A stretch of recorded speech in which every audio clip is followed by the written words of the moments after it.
बिस्मिल्लाहिर्रहमानिर्रहीम। अस्सलाम वालेकुम माय व्यूअर्स। उम्मीद है कि आप सब खैरियत से होंगे। अल्लाह ताला बरकत दे आपके खानों में और आपके दस्तरखान को हमेशा हरा भरा रखे। जी जनाब, तो ज़बरदस्त सी कढ़ाई गोश्त की रेसिपी के साथ हाजिर हूँ मैं आपकी खिदमत में।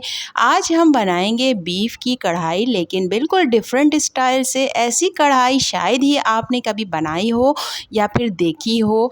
ये रेसिपी स्पेशली मेरी बड़ी सिस्टर के ससुर की रेसिपी है। वो अक्सर ईद के पहले दिन ही ये वाली कढ़ाई ज़रूर बनाते थे, और जब भी हम सब वहाँ पर जाते थे तो हमें बहुत मज़ा आता था ये कढ़ाई खाने में। तो मैं भी अपने घर पर ईद के पहले दिन ये वाली कढ़ाई गोश्त ज़रूर बनाती हूँ। आप सब से एक रिक्वेस्ट है कि मेरी सिस्टर के ससुर के लिए दुआए मग़फ़िरत कर दें कि अल्लाह ताला उनको जन्नतुल फ़िरदौस में आला मुक़ाम अता करे। तो चलें आज उनकी ये रेसिपी स्टार्ट करते हैं। आप लोगों से शेयर भी करती हूँ मैं। एक कढ़ाई लेंगे, उसके अंदर हड्डी वाला गोश्त और नॉर्मल रूखा चर्बी वाला तमाम तरह के गोश्त को मिक्स करके डाल देंगे, और फिर उसके अंदर 2 अदद मीडियम साइज़ की प्याज और आधा किलो टमाटर ऐड करेंगे। हल्दी 2 टीस्पून, पिसी हुई लाल मिर्चें 1 टेबल स्पून, आप कुटी हुई लाल मिर्चें भी शामिल कर सकते हैं अपने टेस्ट के मुताबिक, और नमक भी 2 टीस्पून।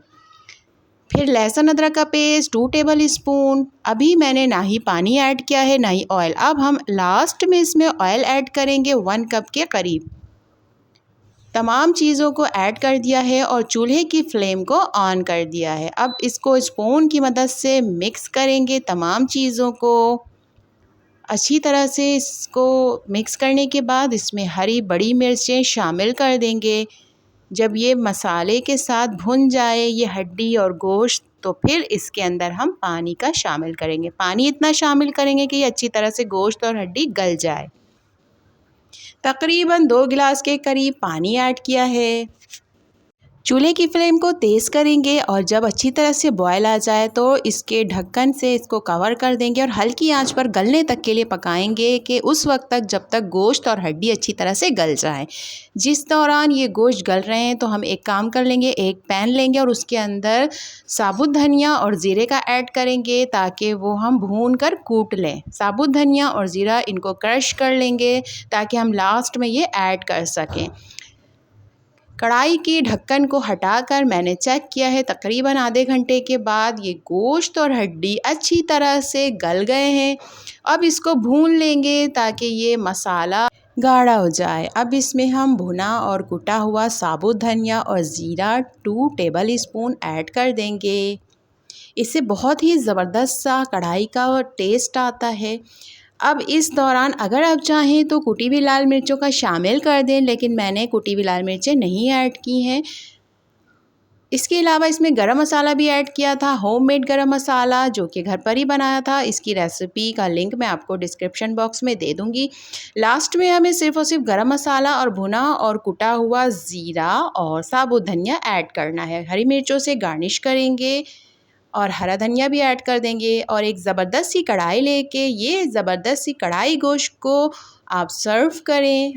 आप यकीन करें कि जिस तरह से आप बोनलेस कढ़ाई गोश्त खाते हैं उसके मुकाबले में ये हड्डी और गोश्त के साथ बनी हुई कढ़ाई गोश्त आपको इतनी अच्छी लगेगी, क्योंकि बाज़ औक़ात गोश्त और हड्डी का हम यही सोचते हैं कि या तो इसकी हड्डी का सालन बना लें या फिर पाए की सूरत में इस्तेमाल कर लें, लेकिन जब आप इस तरह से कढ़ाई गोश्त में ये हड्डियों को डालकर आप बनाएंगे तो आपको बिल्कुल डिफरेंट टेस्ट मिलेगा और आप बहुत ज़्यादा इंजॉय करेंगे।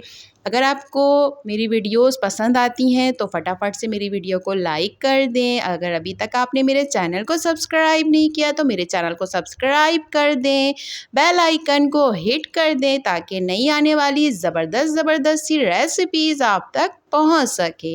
और जिन लोगों ने मेरे चैनल को सब्सक्राइब पहले से किया हुआ है उनका बहुत ज़्यादा शुक्रिया कि आप लोगों ने मेरे तमाम वीडियोस को इतना ज़्यादा पसंद किया और मुझे बहुत ज़्यादा प्यार दिया।